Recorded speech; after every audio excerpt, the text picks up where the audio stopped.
Mayong adlaw mga binati at minahal kong matalumnon. Welcome to my channel. Welcome to Eco TV News. Ang channel sa Kalambuan sa lungsod sa Matalom. Okay guys. Ako naghangyo sa tanang taga Matalom. Ato gayong suportahan ang administrasyon kanunay. Headed by sa atong maabtik nga Mayor Eric S. Pahulio o mga kauban. Unsa may rason nga ato malang suportahan aron magpadayon ang kalambuan sa lungsod sa Matalom. Aron magpadayon ang mga programa nga gihimo alang sa katawhan sa lungsod sa Matalom.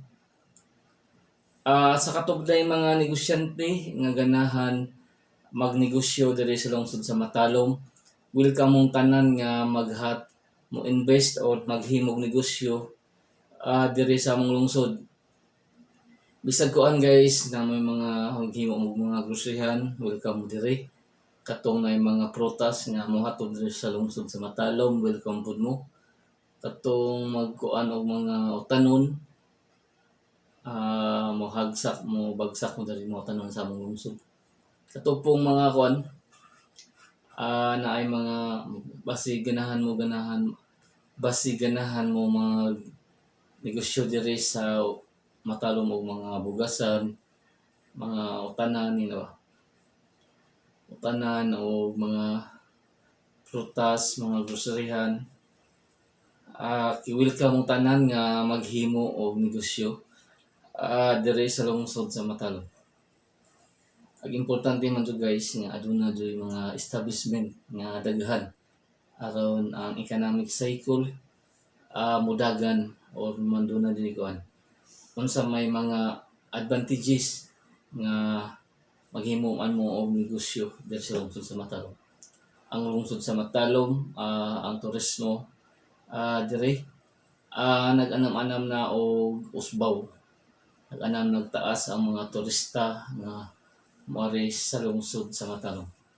Okay guys, ang ato pong pantalan hapit na pagasugdan ang phase 3 kay na may hinatag ni Congressman si Car Curry nga budget o ng atong LGU pod naglahin pod si Mayor Eric S. Pahulio aron mahatagan og maayong serbisyo ang taga Matalom nga kuan diri na mo sakay padung sa Cebu niya dayon Cebu to Matalom, dayon Matalom to Bohol, dayon Bohol to Matalom.